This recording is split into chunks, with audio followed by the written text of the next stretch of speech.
Bonjour tout le monde, je suis Lise d'Elentrelise et bienvenue à mon podcast. Donc ça fait longtemps que j'ai pas fait une vidéo en français, je suis désolée, mais j'ai beaucoup de choses à vous montrer, beaucoup. J'ai assez de choses à vous montrer, des choses que peut-être j'en ai parlé un peu dans mon podcast en anglais et j'ai pas fait de podcast en français pour une seule raison, j'avais beaucoup de travail et j'avais une tension très basse à ce moment-là et je me sentais pas bien, mais je voulais quand même vous montrer des trucs et donc j'ai fait seulement des vidéos en anglais, mais je suis là et donc j'ai plus de choses à vous montrer à vous cette fois-ci parce que je vais vous montrer aussi les choses dont j'ai parlé un peu au podcast anglais. Donc, est-ce que je commence? Le week-end dernier, il y avait un événement virtuel qui s'appelle Indian Tango. C'était la version Across the Pond. Donc Indian Tango, c'est une journée comme un festival, juste avant le festival de Rhinebeck, qui est assez connu. Et donc le vendredi, il y a Indian Tango qui est un festival dont son sujet principal, c'est les teinturiers de laine. Donc voilà, la teinture fait main. Et il y a beaucoup de monde. Donc quand on prend un ticket, c'est pour 2 heures. Donc on prend un ticket pour Indian Tangle avant, donc en ligne. Et on a 2 heures pour être sur le marché. Après, tous les gens y partent. Et après, il y en a d'autres qui arrivent. C'est assez exceptionnel comme expérience. La première fois que j'étais allée en Amérique, à New York, c'était justement pour Rhinebeck et donc j'étais allée à Indian Tangle comme pour visiter, donc voilà, comme cliente. Et c'était trop bien, genre l'adrénaline de rentrer, de tout regarder, d'avoir le temps d'acheter, mais tu as envie de regarder aussi ceux là-bas. Donc c'est vraiment super sympa, très fun. On croit qu'on est dans une, je sais pas, dans un roller coaster. C'est trop bien, c'est très amusant. Ça peut être un peu stressant, donc si vous êtes facilement stressé, je vous le conseillerais pas, mais c'est super cool. Et bon, moi en étant comme personne, et il y avait des gens qui me reconnaissaient, c'était un peu bizarre pour moi qu'ils me reconnaissent parce que c'était la première fois que j'étais en Amérique, etc. Mais c'était super sympa, les gens m'arrêtaient, on parlait, on papotait, puis après on était « Oh oui, mais le temps passe, il faut qu'on aille voir là-bas et qu'on aille voir là-bas ». C'était trop sympa, franchement. Et puis après, l'année en 2019, je suis allée en faisant partie de Indian Tango et j'étais près de la porte. Alors c'était marrant parce que je voyais toute la foule rentrer au début et tu voyais, il y avait certains gens qui savaient exactement, je vais aller d'abord là-bas et tu les voyais, ils couraient. C'est vraiment très spécial, très amusant, super. Donc comme cette année, donc depuis 2020, d'habitude c'est en octobre, il n'y a pas eu de version Indian Tangle. Donc Lisa, la fille qui organise ça, elle s'est décidée de faire différentes versions de Indian Tangle avec différents thèmes, entre guillemets. Donc cette fois-ci, elle a choisi d'appeler la première version Across the Pond, donc à travers la rive, ouais, c'est pas exactement la rive, mais bon, on va dire ça comme ça. Et en fait, ce qu'elle veut dire, c'est à travers l'océan, parce que c'était plus focalisé à des teinturiers en Europe. Et je trouve ça super, parce que comme ça, elle a fait découvrir aux États-Unis des teinturiers qui sont en Europe, qui ne sont pas connus là-bas. Et donc, c'était vraiment aussi, je trouve, un vrai échange et c'était super. Je me sens très chanceuse d'avoir pu faire partie de eux parce que on n'était pas beaucoup et ça aussi j'ai bien aimé parce que il y avait beaucoup de choses qui se passaient. On avait des heures, certaines heures chaque jour où on était là à notre studio, où ça dépend où chacun travaille. Et on accueillait les personnes sur Zoom et on parlait avec eux, on leur montrait notre travail, nos laines. Moi, j'avais apporté ici tous mes tricots avec mes laines et donc je leur montrais le résultat. Et c'était vraiment un échange et je trouve ça super, super génial. C'était très bien.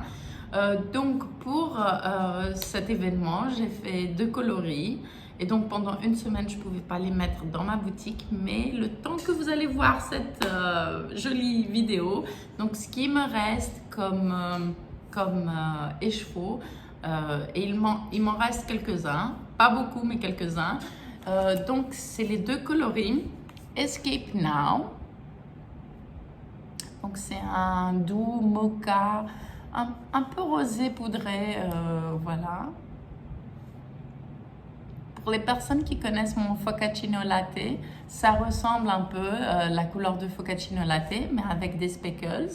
Et donc, ça, c'est Escape Now et ça, c'est Hug Later. Donc, ça reprend un peu le mauve qu'on a ici et quelques speckles. Donc, comme ils vont bien ensemble, je voulais des noms qui aillent ensemble et donc je me suis décidée de les nommer après une phrase que Han Solo, donc Harrison Ford, qu'il dit à Star Wars. Escape now, hug later. Et je trouve ça très mignon et super. Donc, vous aurez l'occasion de les retrouver dans ma base Ares, donc en 100 grammes, ou en kit, donc les 2 coloris ensemble dans des pelotes de 50 grammes. Je trouve ça trop mimi. Et je me suis dit, bon, j'en avais quelques 50 grammes en stock et je me suis dit, tiens, c'est l'occasion de proposer quelque chose que je ne fais pas assez souvent. Et comme je parlais de choses que je ne fais pas assez souvent, c'est que je teins pas très souvent des mini. Et ça, c'est pour plusieurs raisons. La première, c'est que simplement, c'est assez agaçant de les teindre et qu'on ne peut pas faire des plus petites portions pour les teindre. C'est pas assez facile. En tout cas pour moi. Maintenant, je ne sais pas, d'autres teinturières peuvent aimer ou préférer teindre des mini que des plus grands écheveaux. Donc, moi, j'en fais pas souvent, mais quand j'en fais des quantités. Donc, j'ai eu l'idée de proposer 2 kits, que c'est des fades que j'ai déjà fait plusieurs fois, et puis un autre un peu plus coloré, un peu plus fun. Donc, les kits, bien sûr, adorés de Trellis, c'est mon Alohomora kit et mon Mortensia kit. Celui-là pour les plus romantiques. Et j'ai nommé Narnia, le kit un peu plus coloré. Et c'est marrant parce que ce sont des coloris que j'avais teints juste après la première fois que j'étais à Rhinebeck et Indian Tangle. Donc, je crois que je vais garder un de ces kits pour me faire des chaussettes ou je sais pas, peut-être un bonnet ou peut-être une bralette. Je sais pas, mais j'aime beaucoup. J'aime beaucoup. Donc, en parlant avec les personnes du festival, et certaines, ce sont des personnes que je connais assez bien, donc c'était sympa aussi. J'ai eu des idées, parce qu'il y avait des gens qui ne savaient pas quoi faire d'un set de mini, et donc j'ai eu l'idée de commencer à en parler un peu plus. Et donc, bien sûr, la chose qui vient premièrement à l'esprit, c'est de faire des chaussettes. Je crois que c'est plus dû aux chaussettes que Andrea Mari a fait avec un mini kit. Et c'est très joli, c'est très beau. Je voudrais en faire et je pense que j'en ferai avec ce kit pour qu'elles soient un peu plus fun, plus colorées. Ensuite, vous pouvez faire des chapeaux, des bonnets, des gants aussi. Mais moi, je crois que j'aimerais beaucoup un bonnet comme ça. Peut-être un peu comme mon bonnet que je vais vous en parler juste un peu plus tard. Et aussi, j'ai eu l'idée, et bon, j'ai eu l'idée, c'est pas moi qui ai eu l'idée en première, mais c'est une très gentille dame en France. Elle avait fait mon châle, elle avait fait le test knit du Eartha Châle, qu'à l'époque je l'appelais The One, mais il a dû se renommer parce qu'il a été dans le Bellota Magazine. Et donc, elle a utilisé un kit comme ça avec un écheveau en Star Wars. Et franchement, son châle est merveilleux. Je ne suis pas sûre si j'ai une photo. Si je vais retrouver une photo, je vais vous le montrer. Il est superbe, superbe, superbe. Et en parlant de tout ça, j'ai parlé du châle que je porte. Et ça, c'est le Slice of Light de Suzanne Sommer. Et juste parce que je dis qu'est-ce que je porte. Et je porte aussi son Tuku Sweater. Non, Tuku Sweater. C'est Rusty Tuku Sweater. Donc, de Suzanne. Et j'adore ce châle, il est merveilleux. Mais j'ai eu une petite idée de peut-être le faire lui aussi en fade. Et maintenant, je sais pas. J'ai trop envie de le refaire, mais j'aime pas refaire des tricots. Donc peut-être que je vais demander à quelqu'un d'autre de me le faire. Mais après, comme j'ai une idée spécifique dans ma tête, je suis pas sûre si je veux donner à quelqu'un de me le faire. Oh, bref, je sais pas. Je sais pas.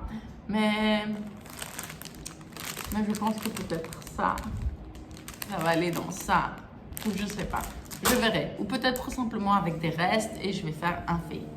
En parlant, donc ces 3 mini sets et les 2 coloris, soit en 100 grammes, soit en set de 50 grammes, vont être disponibles pour vous. Oui, donc voilà. Et c'est tout, côté Trelise et côté shop. Donc voilà. Après, ensuite, je vais parler des deux projets que j'ai finis pendant ces jours. J'en ai parlé un peu dans mes podcasts en anglais. Ben, un peu, je les ai présentés. Mais j'ai parlé beaucoup de ma bralette. Et je vais vous en parler aussi. Vous allez en avoir marre d'écouter pour cette bralette.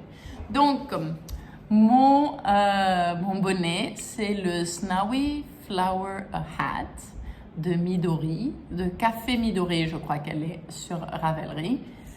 Et elle utilise en fait un fingering, mais c'est un peu plus lourd qu'un fingering, je sais pas.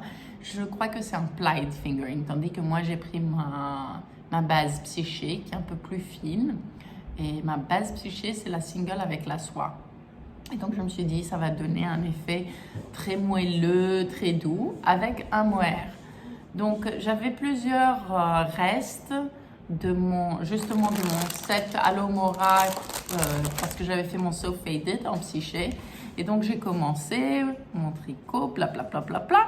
Et je pensais que j'allais finir avec ce coloris qui est Severus Snape. Donc c'est le coloris du milieu qui est beaucoup plus clair parce que c'est la base qui prend la couleur plus claire. Puis au bout, j'avais plus de Albus Dumbledore, du jaune, et je voulais avoir vraiment un contraste un peu plus pop sur le bout. Et donc j'ai pris mon coloris, j'en avais un peu en psyché, un reste de Dishonest Ochre, et le voilà. Il est tout doux. Excusez-moi. Il est plus doux parce que, premièrement, la psyché prend plus, à cause de la soie, un peu les coloris un peu plus doucement, on va dire ça comme ça, un peu plus pâle, un peu plus gentil. Mais aussi, j'ai tricoté en usant, en prenant avec un fil mohair dans le coloris Silver, où c'est vraiment cette couleur gris clair. Et donc, ça adoucit tout le reste des coloris. Vraiment, ça, c'est beaucoup plus foncé, etc. Je trouve que il est très moelleux, il est superbe à porter. Il est très chaud. Et je l'aime énormément. Franchement, il est très beau. Qu'est-ce que vous en dites? Bref. Donc ça, c'est le Snowy Flower Hat. Il est très facile à faire si vous n'avez pas beaucoup d'expérience pour faire les câbles. C'est pas difficile. Elle a beaucoup d'explications et comme elle est japonaise, elles sont un peu différentes les façons dont elle fait les câbles. Mais pour chaque façon, elle a une mini vidéo. Donc c'est très facile. Dès que vous faites un ou deux répétitions, après ça va tout seul. Et à chaque section, donc cette section a d'autres câbles, celle-là d'autres. Mais c'est super facile et compréhensible parce qu'elle a des vidéos pour. Et je trouve que ce travail est fascinant d'avoir vraiment aussi des vidéos pour toutes les abréviations qu'elle utilise. Je trouve ça très bien. Ma bralette. Donc voici ma bralette en coloris Birthday Girl. Donc j'en ai parlé dans mon podcast anglais il y a 2 semaines à peu près.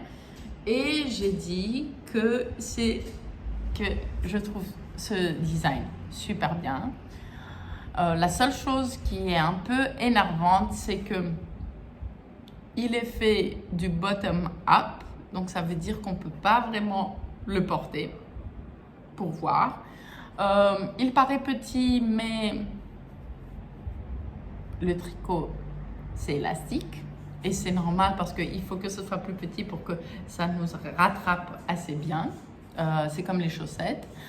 Et puis, mon problème, c'était que je l'avais... elle commence donc du bas en haut. Et elle dit de tricoter 7 cm et demi avant de commencer la partie triangulaire du sein. On va dire c'est comme ça. Ouais. Donc moi, parce que je voulais pas qu'il soit très court ou vraiment en dessous du sein, je voulais que ce soit comme un petit top. Ben, j'ai fait un peu plus, je crois que des 7,5 cm, j'en ai fait 11. Et après, j'ai commencé la partie du sein. Et je dois dire que je l'ai fini, je l'ai porté, il était bien, mais en le portant et en bougeant, c'était pas assez long. Et on a la gravité, donc c'était pas pratique. Donc j'étais pas sûre si j'allais détricoter d'en dessous, si j'allais simplement refaire un autre et essayer de faire le size numéro 1 parce que j'ai fait le size numéro 2 et sans qu'il soit bloqué, sans qu'il soit lavé, je le trouvais un peu pas lâche, mais pas aussi serré que j'aimerais. Et j'aime bien sentir être tenue, on va dire. Et comme c'est vraiment une bralette, c'est pas un soutien-gorge normal, on n'a pas de soutien vraiment. Et c'est normal, c'est un tricot. Donc je crois que si je me sens un peu plus resserrée, je me sentirais plus à l'aise. Donc je ne savais pas quoi faire. Et finalement, je me suis dit, je vais détricoter. Et donc, la semaine dernière, à un moment donné, je suis allée voir mes parents. Ça faisait très longtemps que je ne les avais plus vus.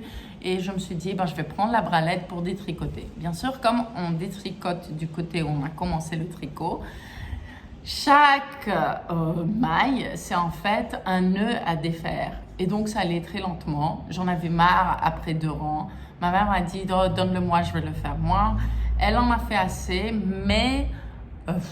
je perdais la patience et je lui ai dit, tu sais quoi maman, je vais couper. Parce que de toute façon, ici on a les côtes 1-1 et après on a des côtes 3-3 tout le long du haut. Et je me suis dit, je vais couper ici. Et donc j'ai coupé ici et j'ai repris la laine de la façon normalement qu'on détricote. Et donc ça allait beaucoup plus vite et c'était bien. J'ai pas eu peur de le faire parce que je savais qu'est-ce que je voulais faire et c'était pas comme si j'avais pas assez de laine. Genre, ma bralette, à l'époque, elle était genre, elle avait utilisé environ 25 grammes. Donc, j'avais mon écheveau, ma boule, elle avait 75 grammes. Je savais que j'avais assez. Mais même ce que j'ai coupé, après, j'ai une petite boule de Birthday Girl. Et donc, ça va quoi. Et donc, j'ai recommencé à tricoter. Donc, dans l'autre sens, je dois voir, donc mon tricot, il était juste à peu près ici, donc j'ai retricoté presque le double du corps. Donc, si vous voulez le faire, ce tricot, je trouve très bien, les mesurations sont très bien faites, les explications sont superbes, mais pour moi, c'est genre faites plus la partie de corps et n'ayez pas peur de ne pas avoir assez de laine. Bon, après, ça dépend quel size vous faites. Donc, si vous voulez... Je crois que même le size 4 ou 5, il faut qu'une pelote de figurine. Elle a le même patron aussi en DK. Donc je sais pas trop, mais la partie triangulaire du sein et les comment dire ça, je sais pas. Et bon, et cette partie ne prend pas beaucoup de laine, donc n'ayez pas peur, mais vraiment faites assez de corps. Maintenant, je la porte, je l'ai portée 2 jours. Donc, un jour que j'étais un peu plus pépère, je n'avais pas beaucoup de teinture à faire. Et un deuxième jour où j'avais beaucoup de teinture. Et je dois dire que les 2 jours, j'ai trouvé ça confortable. Mais bien sûr, parce qu'il n'y a pas vraiment de soutien. Donc, les jours où j'avais plus de choses à faire physiquement, comme la teinture, j'ai pas trouvé ça aussi confortable que ça. Sinon, super, super. Franchement, je crois que je vais en faire un deuxième, sûrement, mais à la taille numéro 1, simplement pour tester si je me sens plus à l'aise, plus soutenue avec la taille numéro 1. Parce que celui-là, avec la taille numéro 2, après l'avoir porté 2 fois, je sens qu'il est un peu plus lâche et je ne l'ai pas encore lavé. Donc, peut-être que la taille numéro 1 est plus convenable. Bien sûr, je n'ai pas fait de swatch, donc ce serait peut-être aussi de ma faute et pas du tout du patron. Et ça, j'en suis totalement consciente. Mais franchement, je crois que c'est mon projet, mon nouveau mini-projet favori. Oui, je crois que mes trucs favoris pour faire, pour me balader, c'est les bonnets, bien sûr. Les chaussettes, pas autant. Vous me connaissez, je pense, by now. mais je trouve ça très fun et très cool. Bon, maintenant, il fait très chaud en été pour avoir ça comme bralette. Mais je pense que comme un top ou même avec un short, comme le corps est plus long, je pourrais le mettre les soirs où il y a un peu de vent ou sur une île qui fait plus frais. Ouais. Je sais pas, mais je suis très contente et très excitée de faire à un moment donné le size numéro 1. Et voilà, j'ai tout dit, yeah! Non, j'ai pas tout dit. J'ai mon whip in progress. Donc, mon whip in progress, mais qui pourrait être... donc, whip in progress, c'est project in progress. Ça veut dire mon projet en cours. Donc, mon projet en cours, que je considère comme presque fini, parce qu'il y a seulement quelques finitions à faire, c'est mon Star-Crossed Sweater. Donc, je suis désolée si vous entendez quelque chose faire paf-paf, c'est Daken qui joue avec sa balle. Donc, mon Star-Crossed Sweater, que j'ai fait avec de la laine un peu plus... comment on va dire ça en français? Un peu plus mouton. Ben, la laine lisse, c'est du mouton. avec de la laine un peu plus rustique. Bref, donc ça c'est de la laine que j'ai eue dans un festival dans les cheveux solidaires. Et les autres, c'est des couleurs que j'ai eues en Amérique. Le plus rosé et le bleu, c'est du Pearl Soho. Et le rouge, c'est du Jill Draper, je crois. Ou Draper Makes, non, Jill Draper, je crois qu'elle s'appelle. Bref, donc bien sûr, j'ai pas eu assez de ma couleur principale, ou je pense que j'aurais eu assez peut-être jusqu'ici, mais si j'avais repris ma couleur principale, j'aurais été embêtée, je saurais pas quoi faire ici. Donc je me suis décidée de faire carrément ma deuxième manche inversée, et je trouve le résultat super joli, super cool. Et ce qui manque à faire, et je croyais, j'étais trop excitée, je me dis, ah, je l'ai fini. Puis, non, Lise, t'as pas fini l'encolure. Oh. Et donc, ça m'ennuie trop de faire l'encolure, et j'ai la flemme de faire l'encolure. Donc, je pense qu'à un moment donné, cette semaine, en attendant les couleurs et les laines, qu'elles soient teintes, qu'elles ont bien prise la couleur, je pense à un moment donné, ça va être le projet de finir cette encolure. Donc je dis qu'il est fini, mon Star-Crossed Sweater, mais il n'est pas vraiment fini. Yeah. Et là, je dois dire que je suis un peu en manque d'idées de quoi faire. Et c'est pas vrai. J'ai plein de projets en tête, de quoi commencer. Je veux faire... bien sûr, cette année, j'ai dit que j'étais décidée de faire mon Make 9 et je le suis. Mais je vais attendre un peu de laine pour ça. J'ai beaucoup aimé aussi le châle de Nathalie by Night, son dernier châle. Oh, comment elle l'appelle? C'est un truc avec des fées, je me souviens pas du tout du nom, je l'aime énormément. Et j'ai commandé de la laine de mon amie norvégienne Tuve Nornigarn. Elle était aussi à Indian Tangle et je voulais prendre aussi de la laine comme si j'étais à un festival. Et je me suis dit, tiens, donc voilà, ça, ce sera ma laine du festival virtuel. Et j'ai pris aussi le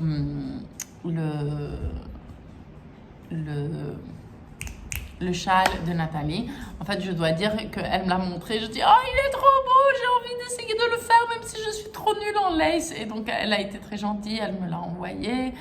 Ça m'a touché beaucoup. Donc, j'espère que je vais y arriver. Et je me suis dit, bah, au pire des cas, je vais aller jusqu'à la bordure et tu vas m'aider pour le lace de la bordure.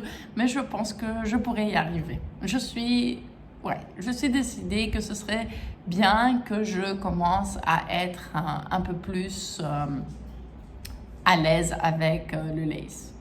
Et c'est marrant, le lace en brioche, j'ai pas peur, mais le lace normal, j'ai peur. Je sais pas. C'est pas que j'ai peur, mais c'est simplement que j'arrive pas à le lire si bien que ça. Tandis que la brioche, je crois que c'est peut-être, il y a plus de couleurs et donc je me repère moi plus facilement.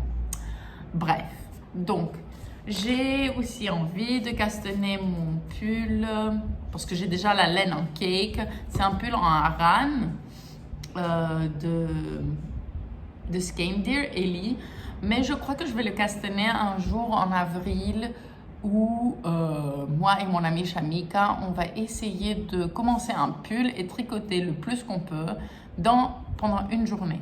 Donc, je ne sais pas trop de détails pour cette journée, mais je vais me renseigner.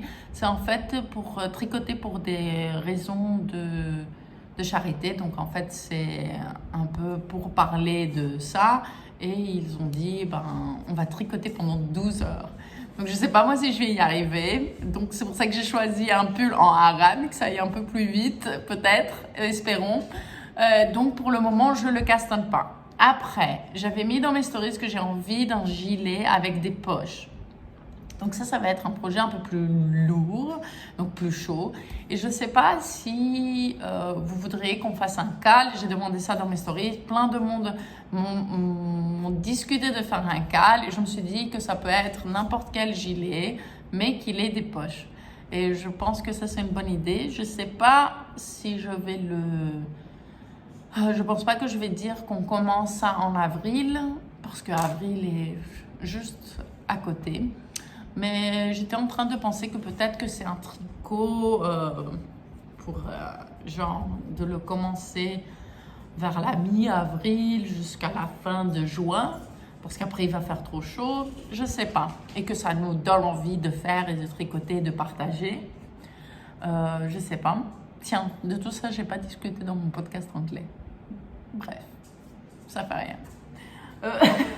Mais j'ai commencé quelque chose de nouveau et ça, c'était quelque chose que je voulais faire depuis longtemps. Excusez-moi une minute.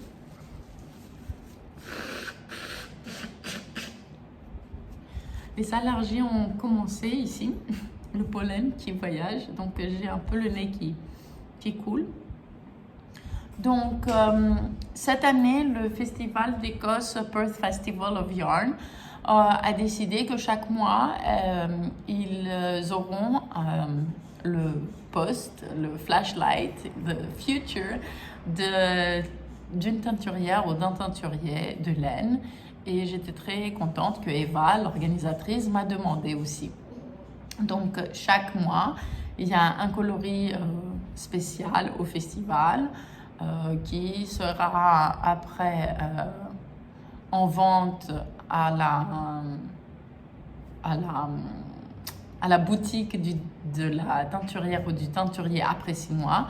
mais il est seulement en exclusif tout d'abord dans le site de Perth Yarn Festival.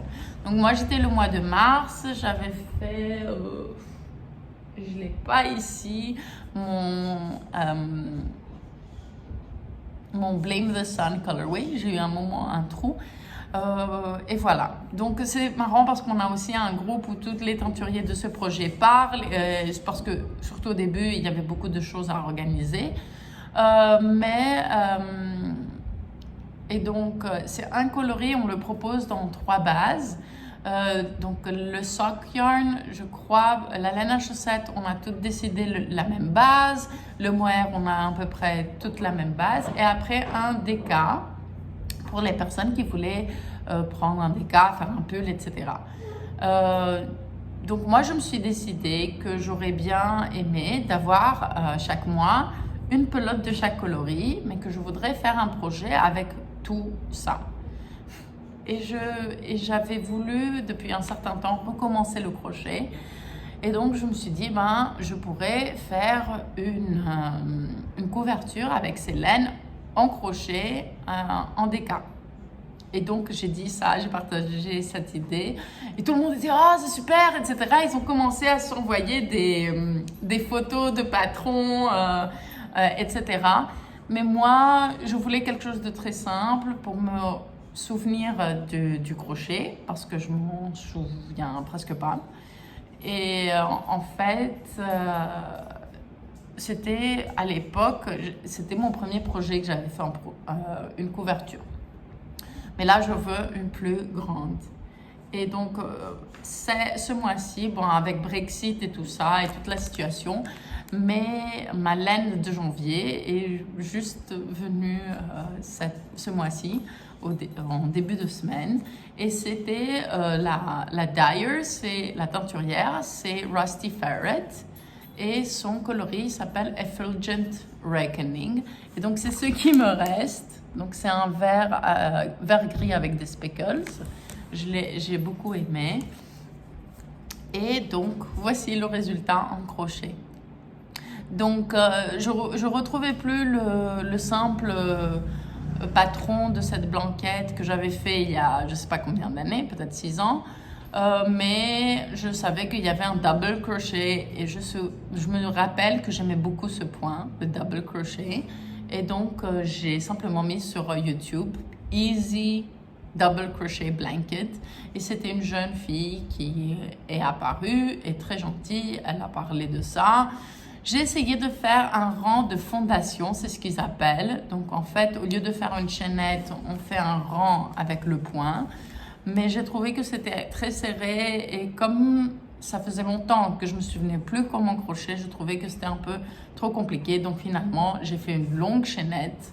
J'ai même pas compté en fait combien de numéros, combien de chaînes j'ai fait. Je me suis dit bon, ça c'est assez long et commençons. Et je suis très contente. Donc ça c'est le 1 skein de Deca de Rusty Ferret. C'est mon premier truc. Et je suis trop contente parce que ça m'a pris genre 2 ou 3 soirs de faire ça. Et je me suis dit que voilà, ça c'est un projet fini. Et que chaque mois j'aurai un projet fini sur cette blanquette. Et c'est ça que j'aime bien aussi au crochet. On s'arrête et voilà. Et on le reprend. Donc j'ai fait assez long. J'espère que j'ai envie d'une grande blanquette comme ça. Voilà, c'est ça. Et je pense qu'elle sera assez grande. Maintenant, je n'ai pas calculé combien de centimètres c'est ça, donc x 12, donc les 12 de l'année. Mais si jamais il faut que j'en rajoute, j'ai de la laine que j'avais pris quand j'étais à Perth Festival. Donc je pense que j'aurai déjà assez. Et si jamais, excusez-moi, si jamais elle n'est pas assez longue ou assez large, je pensais que par exemple ici, je vais comme ça, donc horizontalement. Si jamais je veux plus de largeur, je reprendrai et j'irai verticalement. Un peu comme le Separate Ways sweater de Rory que j'ai fait. Et je suis très très contente. Donc voilà mon burrito gris-vert du mois de Rusty Ferret, donc de janvier. Je pense que c'est un joli projet, très sympa. Et je trouve que c'est une bonne idée. Bref, voilà, c'est mon idée et c'est une bonne idée. Donc voilà, je crois que je vous ai parlé de tout, des projets, etc. Je vous aime beaucoup. Merci d'avoir regardé ce que je fais, de prendre de l'intérêt à ce que je fais. Et voilà. N'oubliez pas, color is power, fiber is our weapon. Bonne création.